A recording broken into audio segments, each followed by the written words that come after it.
અહીં ઉપસ્થિત સૌ આગેવાન ભાઈઓ અને બહેનો, આપ સૌને પ્રણામ, આપ સૌને વંદન.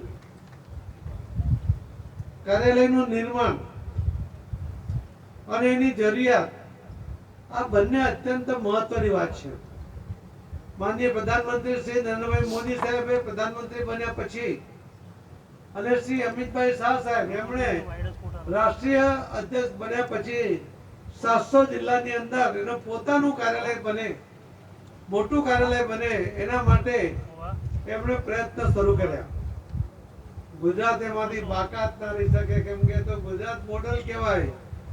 મોદી સાહેબની કલ્પના હોય, અમિતભાઈ સાકાર કરતા હોય તો ગુજરાત ક્યાંય પાછળ રહે? બોલો તો ખરા.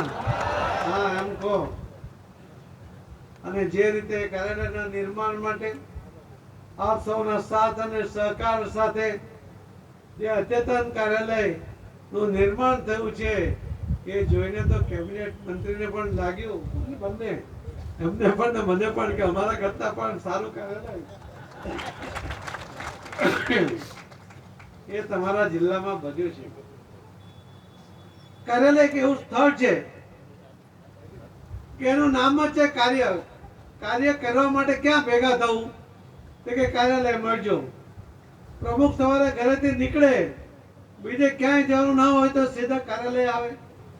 કાર્યકર્તાને કોઈનો પણ સંપર્ક કરવો હોય તો કોઈ પોતાની વાત કેવી હોય તો કોઈ સ્થળ પર આવી શકે તો એને કાર્યાલય કહેવાય. અને એ કાર્યાલય આવું અદ્યતન બને એ તમારા સાથ સહકાર વગર ક્યાંય શક્ય ના બને. એ આ કાર્યાલય માટે તમને એટલા માટે ખૂબ ખૂબ અભિનંદન બી આપું છું, તમારા સાથ સહકાર માટે આભાર પણ માનું છું. કાર્યાલયનું નિર્માણ પણ સરસ થયું, પણ એક મનમાં દર્દ રહી ગયું. મને હમણાં હું એક ડિબેટમાં હતો, મને ત્યાં પૂછ્યું કે તમને હારવાનું ગમતું નથી? તમને ખબર છે ને કે હું તો હાર પણ નથી પહેરતો. હાર જેમાં નામ છે હાર, એ હાર પણ નથી પહેરતો. પણ મેં એમને કહ્યું કે અમારા કાર્યકર્તાઓ સાથે અમે સંકલ્પબદ્ધ છીએ. અમારો જન્મ જીતવા માટે થયો છે.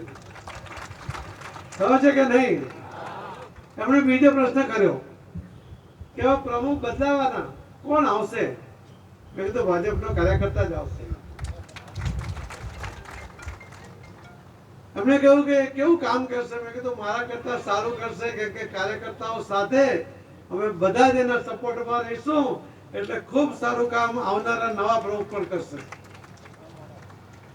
મિત્રો, લોકોની અપેક્ષા છે. મીડિયા વાળા ડિબેટમાં પ્રશ્ન પૂછે છે, એનું કારણ છે કે લોકોના મનમાં બી આ પ્રશ્ન છે.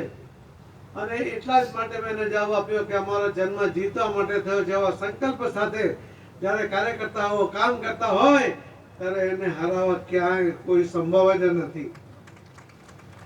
લોકસભામાં એક ભૂલ થઈ છે, પસ્તાવો આવતો હશે, પણ પસ્તાવાથી કઈ ન થાય. સંકલ્પ કરો કે બીજી વાર આવી ભૂલ ન થાય.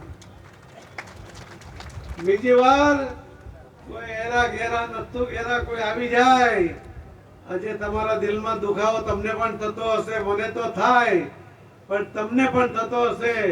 અને એટલા માટે જ્યારે વિધાનસભાનું ઇલેક્શન આવ્યું અને એક અપક્ષ ઉમેદવાર ભાઈ બોલ્યા કે પાટીલનો પાવર ઉતારો છે, એટલે હું અહીંયા આવ્યો હતો. અને ત્યારે મેં કહ્યું હતું કાર્યકર્તાઓને જે મળવાનું થયું અને કહ્યું હતું કે પાવર પાટીલનો નથી, પાવર કાર્યકર્તાઓનો છે. અને એવો કોઈ આવીને કહી દે કે હું પાવર ઉતારી દઈશ, એની તાકાત નથી એ પાવર ઉતારી શકે.